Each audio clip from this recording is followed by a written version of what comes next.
Bueno, entre las muchas cosas que han sido un desastre en nuestro país con respecto al manejo de la pandemia de COVID-19 tiene que ver con las cifras. Estarán ustedes de acuerdo conmigo. No nada más, las cifras difieren enormemente entre las cifras oficiales, las cifras que presenta el INEGI, las cifras que tiene la Secretaría de Salud, las cifras de contagios diarios que se dan a conocer, las cifras reales que no tienen nada que ver con las cifras que se dan a conocer. Y dentro de este, universo de datos, pues las muertes por COVID-19 en el país son también un tema de debate, porque fíjense, nada más para ponerles el ejemplo más reciente, ya nos lo decía Citlali Sáenz hace ratito, el INEGI dio a conocer que se registraron 125,000 casos más de muertes por COVID-19 en el país de los que reporta la Secretaría de Salud desde el año 2000, es decir, desde el inicio de la pandemia, y alguien que ha estado pues atenta y poniendo los puntos sobre las íes de este tema de los datos es la doctora Lorian Jiménez Fibi. Ustedes la conocen muy bien, jefa del Laboratorio de Genética Molecular de la UNAM. Me da gusto saludarte, doctora. ¿Cómo estás? Buenas tardes. ¿Qué tal, Ana Francisca? Muy buenas tardes. A ver, pues tenemos nuevamente estas discrepancias y lo que es verdaderamente tremendo es reconocer pues esto, que la Secretaría de Salud sistemáticamente da a conocer cifras pues menores de las que realmente tienen que ver con las muertes de COVID y con los contagios en México, ¿no? Sí, bueno, es un desbarajuste la forma como la Secretaría de Salud ha manejado toda la situación de la pandemia, pero sin duda pues el manejo de las cifras es uno de los mayores desaciertos, ¿no? Se podría de alguna manera entender, no justificar desde luego, porque no es justificable que no sepamos cuántos casos de COVID existan en el país, ¿no? Máxime cuando hay olas de contagio, pero desde luego pues en nuestro país que nunca se han hecho suficientes pruebas, pues es entendible que nunca tengamos una cifra real de casos, pero no hay justificación alguna para que haya tantas discrepancias y tanta incertidumbre en términos de las cifras reales de muertes, porque no es lo mismo, es decir, las muertes pues es algo, físicamente se tiene un cadáver, ¿no? Entonces, no es lo mismo que gente a la que no se le hizo pruebas. Y sin embargo hay toda esta discrepancia. Ahora, hay que poner todo esto un poco, contextualizarlo. Es una cosa realmente muy buena que el INEGI esté sacando sus cifras y que parece que sigue siendo una de las pocas instituciones que sí funciona de forma independiente y donde no hay cuchareo ni nada, sino que reporta como es, ¿no? Lo que es. Y esto pues sí nos da algún tipo de seguridad, de tranquilidad de alguna forma, ¿no?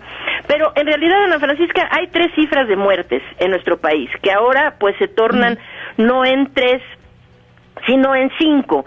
Y quiero explicarlo de la forma más sencilla posible. Una son las cifras oficiales de la Secretaría de Salud, las cifras de muertes oficiales de la Secretaría de Salud por COVID-19, que están en la base de datos federal, sí, oficial de la pandemia, ¿ok? Esa es una cifra que está manejando al momento alrededor de unas 327,000 defunciones por COVID-19. Hay otro dato, que son los datos del INEGI. El INEGI toma, desde luego, muertes por todas las causas y desglosa cuáles son las causas de acuerdo a las actas de defunción y una serie de cosas, ¿no? Y entonces, INEGI está reportando otra cifra que es, desde luego, mayor a la de las cifras oficiales, ¿sí? En donde va por arriba de 400 y tantas mil. Creo que acabas tú de dar la cifra, ¿no? Sí. Son 125,000 casos más de los que está reportando la Secretaría de Salud. Ok, sí, entonces estamos alrededor de 420 y tantas mil, 420 o 430 mil. Las otras 3 cifras provienen de la base de datos de exceso de mortalidad. El Instituto Nacional de Salud Pública, a través de la Secretaría de Salud y el Gobierno de México, publican una base de datos que también es oficial. Y en esa base de datos solía haber pues un solo dato, pero ahora lo hacen tan complicado que tienen 3 indicadores diferentes para medir el exceso de mortalidad, dependiendo del modelito que crean que ahorita les sirve y cuándo no les sirve y qué sé yo, ¿no? Pero al final de cuentas, en el exceso de mortalidad hay una cifra de muertes que sí es como un poco subjetiva, porque depende del modelo que se utilice para determinar las muertes basales, es decir, las muertes esperadas. Entonces, lo que han hecho es, entre menos muertes esperadas se reporten, más alto es el exceso de mortalidad. Entre más muertes esperadas se reporten, es menor el exceso de mortalidad. Entonces parece que han jugado con esto para manipular un poquito la cifra total de exceso de mortalidad. Pero aquí hay un dato dentro del exceso de mortalidad que es muy parecido al del INEGI, que son las muertes en el exceso de mortalidad asociadas a COVID-19, dentro de las cuales se incluyen las que reporta la Secretaría de Salud como oficiales y además las que no están reportadas por la Secretaría de Salud, pero que sí son muertes asociadas a COVID de acuerdo con las actas de defunción de RENAPO. ¿Ok? Y entonces esa cifra de muertes asociadas y la cifra del INEGI coinciden bastante bien, es decir, son dos números que están más o menos en el mismo canal, vamos a decir, ¿no? Entonces, lo que no se entiende es por qué, sabiendo que esta gente ha muerto por COVID-19, es decir, no son muertes secundarias a la pandemia, como porque se llenan los hospitales, son muertes por COVID. Sí. Y entonces no se entiende por qué más de 100,000 muertes no están siendo reportadas en las cifras oficiales cuando se sabe que es el propio gobierno, olvidemos del INEGI, la propia Secretaría de Salud a través del Instituto Nacional de Salud Pública, quienes publican esto, ahí hablan por encima de 400,000. Es decir, la última cifra de hasta la semana epidemiológica 19 de este año que se publicó hablaba de 495,844 muertes por COVID-19 en el exceso de mortalidad, o sea, asociadas a COVID-19, que es un poco más arriba de lo que reporta el INEGI. Entonces, esos números ahí están, tremendo. Son oficiales, pero pues no sé por qué la Secretaría de Salud insiste en no hacer énfasis en ellos. Bueno, yo sí, porque pues son muchos más, ¿no? Y mientras más muertos, pues más responsabilidad, me parece, de asumir que algo se hizo mal. Pero bueno, de todas maneras son muchísimos, por supuesto. Y la otra cosa también, doctora, es que lo que presenta el INEGI hoy también retrata lo que pasó pues en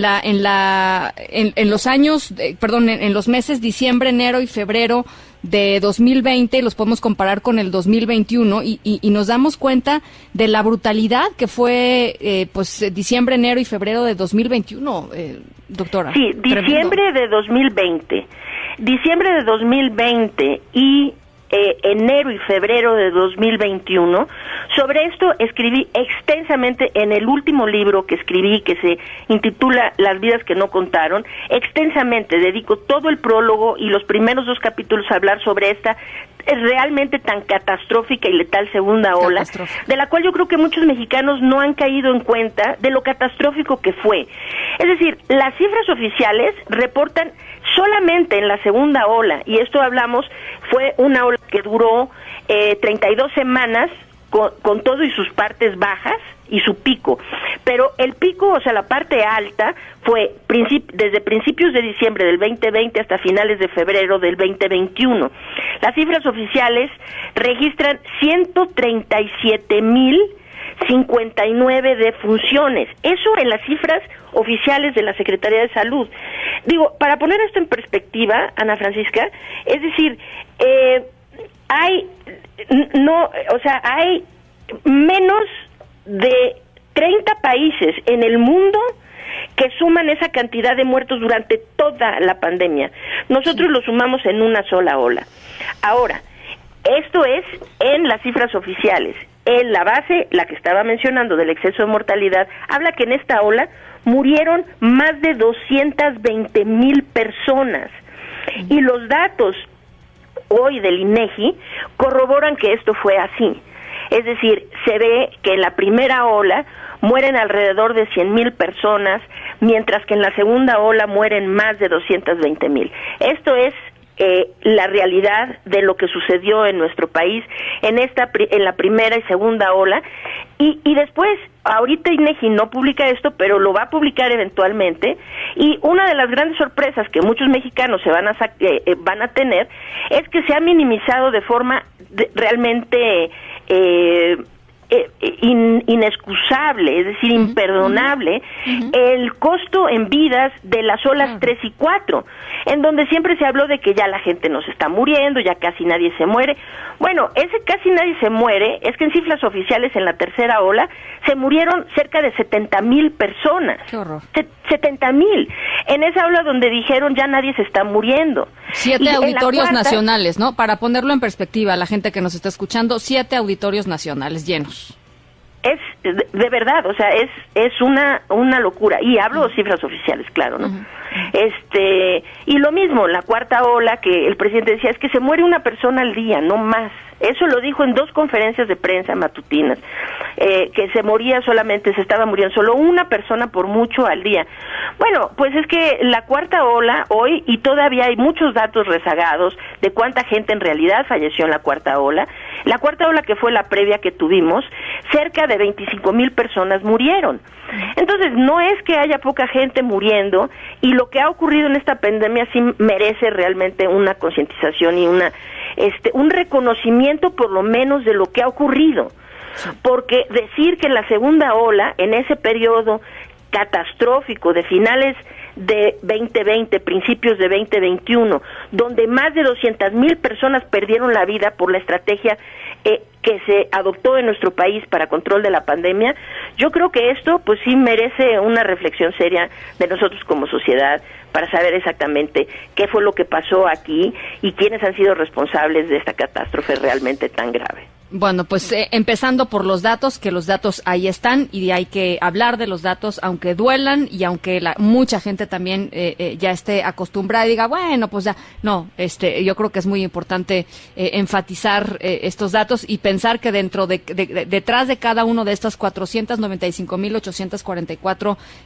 hay personas, hay familias, hay historias, hay vidas, hay sueños que ahí quedaron y que seguramente podrían haber sido pues salvados de alguna manera. A ver, doctora, ya para cerrar, pero bueno, seguimos sin antivirales, están aprobados por la COFEPRIS y simple y sencillamente la gente que necesita antivirales contra el COVID-19 hoy no puede o adquirir uno o ir a un hospital y que le den un antiviral para la gente que tiene particulares vulnerabilidades y que tiene riesgos importantes de que se le complique el COVID-19. No hay. ¿Por qué? ¿Quién sabe? Nadie sabe. Bueno, creo que sí sabemos por qué. Bueno. Porque el gobierno no ha hecho prioritaria la salud de los ciudadanos, no ha hecho prioritaria la salud de los mexicanos.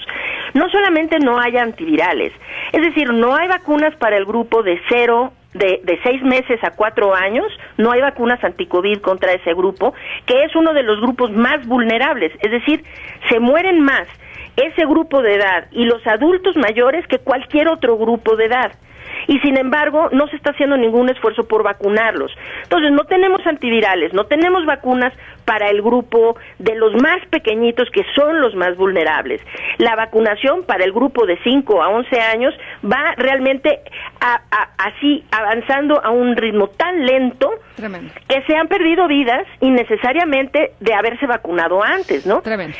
Y bueno, y esto hay que decirlo también, necesitamos la vacuna contra la viruela símica. O sea, no tenemos vacunas contra viruela símica, no tenemos antivirales contra COVID-19 y la pregunta es, ¿a qué le está dando prioridad el gobierno que piensa que no es prioritario salvar la vida de los mexicanos después de que más de 700,000 personas han muerto por el manejo de la pandemia? Es realmente increíble. Nos escribe gente aquí en el chat del programa, dice Juan Ramón Benítez, lo que dices tú y lo que argumenta la doctora respecto a las muertes y los contagios son graves. Dice, si tienes elementos, denúncialo ante las instancias ministeriales. Yo creo que hay, digamos, muchos actores, sobre todo actores políticos, que están pensando en eso, ¿no, doctora? Sí, es muy complicado denunciarlo ante qué instancias, porque es es decir, ya no hay Consejo General de Salubridad, ahora es López-Gatell quien va a hacerse cargo del Consejo, es decir, todo está manipulado por la misma gente que ha aceptado una estrategia mortal en este país. Y entonces, ¿contra quién? O sea, ¿ante qué instancia se va a levantar una denuncia en este momento? Tarde o temprano, pues, tendrá que venir la rendición de cuentas, sin duda, pero es pensar en sueños guajiros que hoy por hoy, con este gobierno todavía al frente, se pueda haber algún recurso para traer a rendición de cuentas a López-Gatell, a Claudia Sheinbaum, al presidente de la República y a quienes han tomado las decisiones que han llevado a la muerte a tantos mexicanos. Entonces no es así de fácil como levante su denuncia, ¿no? Es decir, pues si fuera así ya lo hubiéramos hecho. Creo que hemos estado denunciando desde hace 2 años y medio el mal manejo de la pandemia, y pues cada vez que INEGI o alguien presenta datos nuevos, es obvio que todo esto ha sido un desastre, ¿no? Y pero pues eso de levante su denuncia, no sé. Ana Francisca, una cosa de lo que comentaste antes, muy rápidamente. Lo que dijiste tienes toda, es decir, se necesita hablar de quienes han muerto, porque se está revictimizando a todas las familias que han perdido gente innecesariamente durante esta pandemia. Al decirles, aquí no pasó nada, esto es una pandemia y la gente se muere ya ni modo, y decir, no saben qué, pues está muriendo muy poquita gente, querer dar la vuelta al capítulo y hacer de cuenta que no pasó nada, cuando hay tanta gente que perdió hijos, que perdió padres, que perdió amigos, hermanos, familiares, de forma innecesaria, es decir, muertes que pudieron ser prevenibles, y se les revictimiza. Por eso el título del libro mío fue Las vidas que no contaron, y me refiero a no contarlas desde luego numéricamente, pero más que eso, lo que nos lo que dan a entender al no contarlas numéricamente es que son vidas que no han importado.